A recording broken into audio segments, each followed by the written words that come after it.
Alara had mastered the tools of the library, but a new puzzle lay before her. She had noticed that students in the sun-drenched East Wing seemed to finish their work faster than those in the shadowy North Wing. "I have the data," she whispered to Julian.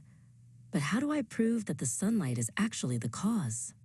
Julian leaned back, tapping a compass on the table. "To find the truth, Alara, you must first make a prediction. You need a hypothesis." "Think of a hypothesis as a formal bet with the universe," Julian explained.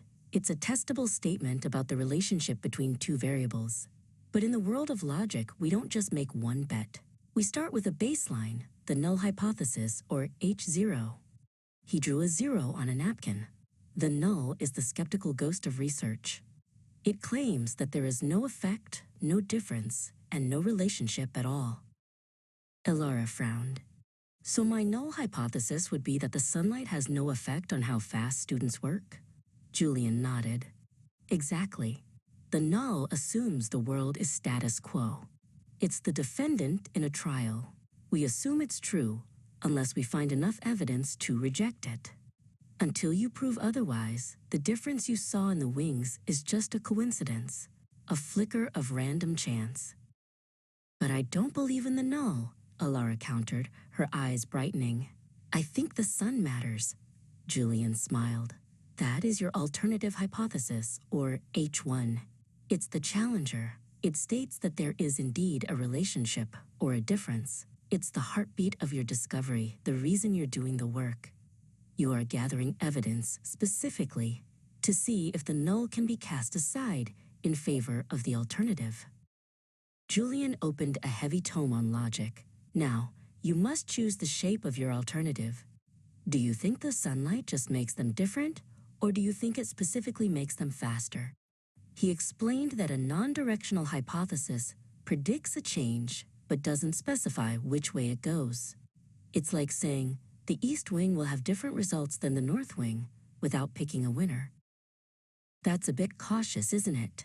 Alara asked.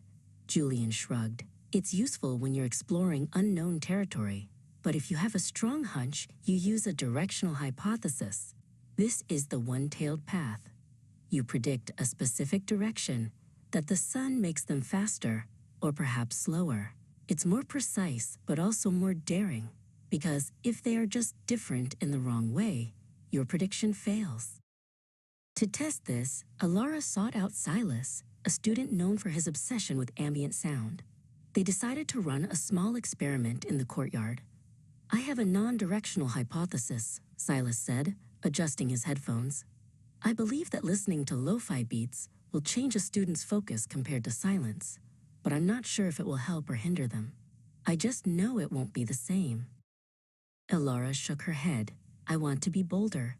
My directional hypothesis is that the music will increase their focus and lead to higher test scores."